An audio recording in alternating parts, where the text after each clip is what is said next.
Chapter 40. Maya awoke in the theater seats in a nest of blankets. Adam, Adam, she shook him. We're late. Late for what? Adam moaned, muffled in a blanket. Come on, urged Maya. Adam stirred to his feet. He grabbed his board and put his cloak back on.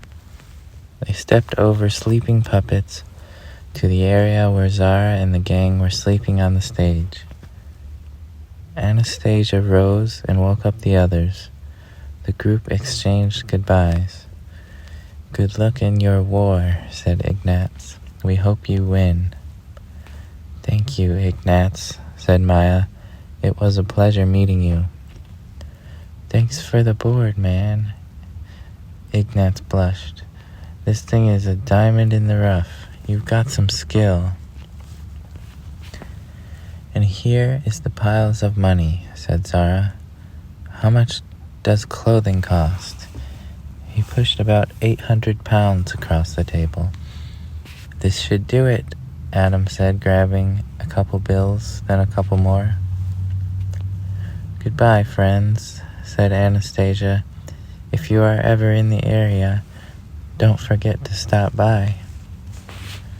Or just change your plans and come here and stop by, said Jacopo, unable to stay reserved.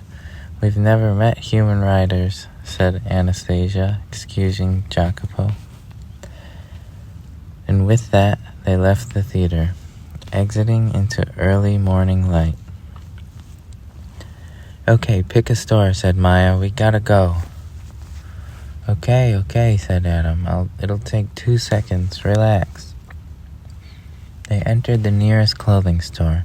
Adam promptly grabbed a pair of brown pants and a t-shirt with a pocket and bought it quickly at the counter. Now, let us continue saving the world, Adam said, clearly happy over his new clothes and his new board. I really feel like myself again, he said.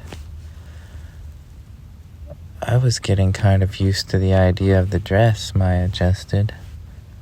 Just then, a moving truck screeched to a halt, mounting the curb at Maya's feet.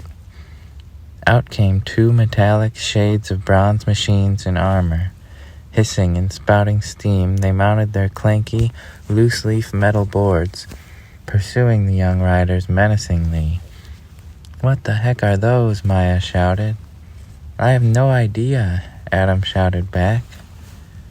The machines rattled through the alleyways, each emitting a cloud of brown exhaust and closing in. Adam and Maya reached a dead end within the brick maze. Up, Maya screamed, but it was too late. Adam and Maya turned to fight, board on board, but the machine on the left, with old glass amber lights for eyes, produced a bronze cannon. Whirling and clunking, it fired off 2 wire nets. Adam and Maya were stunned and collected. Maya's eyes went dim. Her eyelids fell shut. She and Adam lay on the wet cement of morning, watching metal feet approach. When they opened their eyes, they were being taken from the back of a moving truck and led by the robot men into a large abandoned building. It was some kind of factory, with rows of broken, dusty windows. Inside, there were scattered lines of old rollers and tracks, and what was left of manufacturing equipment, with films of dust stuck to grease. Maya looked at Adam drearily as the robots chauffeured them through a door and down. Down a flight of stairs, then down another, to some kind of sub-basement level.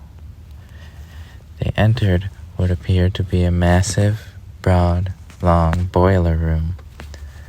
Pipes and furnaces lined the room as far as the eye could see. It was even larger than the factory floor, 2 floors above. It seemed to have its own horizon, to which Maya and Adam moved ever closer. Other mechanical robots populated the furnaces and boilers, hard at work, with deranged, ancient, mechanical smiles. They were such crude things by design, tapered cylinders of brass, bronze armor. They had concentric pucks protruding from their shoulders, knees, and elbows. Their heads had old telescoping work around for circles. The two robotic men dragged Adam and Maya down and down the aisle of the underground industrial metropolis. It smelled of phosphate and nickel-plated overheatings. The room was filled with brown, cast-iron lines and bronze machinery pipes, agreeing with the aesthetic of the mechanitronic beings themselves. Finally, they came to some commander-in-chief sitting on a garrulous bronze throne of congruent, meaningless designs. He stood. "I am Mazatron, head of the mechanitronics," he said, waving his arm without meaning, bending slightly forward at the waist. "What do you want with us, multiple irons?" asked Maya. "We have a previous engagement." "You may be irreconcilably off schedule once we are done with you," Mazatron said. "And since you are already quite late, come, let me show you something." Adam rolled his eyes. The robot led them quite uncoordinatedly back through mazes of monotonous animatronic workstations. "You see, we provide a large chunk of what you see above with power of all kinds," the robot leader said. "You burn coal? You're a power plant?" Adam asked indignantly. "Not quite. I mean, yes, but so much more," said the machine. He walked along as the subterranean metropolis opened up into a deeper, vaster expanse of mining animatronic robots. "We provide the highly sought-after, highly exclusive Dark Current," said Mazatron. "Never heard of it," said Maya. "As you shouldn't," Mazatron went on, "but I will educate you on the matter." "Mom's gonna kill us," Maya muttered to Adam. "Dark current is a multidimensional form of power with applications far beyond those of basic electricity," said Mazatron, glancing at Maya and Adam. "How do you think we machines move freely, and what's more, live and think freely?" "Artificial intelligence?" asked Adam. "What?" said Mazatron. Adam looked at Mazatron's assistant. "I wouldn't use the term freely for any of this," said Maya. "Okay, that's enough," said Mazatron. He led them to a large iron-cast chamber with giant iron hinges and a small window. "You are an especially fortunate catch," Mazatron said. "In our energy farming sector, we catch and crush tens of puppets a day, endowed with the ancient power of the board." "They didn't mention this," said Maya. "Well, they're not very bright," Mazatron said. "That's why they're our best customers, or should I say crop." He climbed the few graded steps to the front of the chamber. "Now it's very simple," Mazatron said. "We shovel you into the large chamber, one at a time, two at a time, it doesn't matter. Then we proceed to squeeze the life out of you, which our dark current transmogrifying device takes and turns into tanks of dark current for sale to the powers that be," said Mazatron. "Simple," Adam shrugged. "You're first," said Mazatron, pointing at Adam. "No, take me, take us both," said Maya, looking to Adam with a deep sense of bond. "I love you, sister," Adam said, closing his eyes and hanging his head. "I'm glad we met Mom." "Nobody's mom is dying today," cried Jacopo, flying in out of nowhere. Soon swaths of puppets swarmed the underground city. They buzzed around, busting the thin-walled brass machines left and right. With great speed, they swooped and crashed through rows of robots. "Do I have to deal with these blasted puppets myself?" cried Mazatron. He produced a board from his back that transformed and extended, speeding away with a cloud of exhaust. Zara swooped in and kicking Mazatron, sending his flimsy head spinning on his shoulders. "We're not puppets, you dumb steampunk," said Zara. Anastasia landed an aerial assault on the robot, holding Maya and Adam and their boards. "Here you go," she said, handing them their boards. "Let's flatten these tinfoil fools," yelled Zara.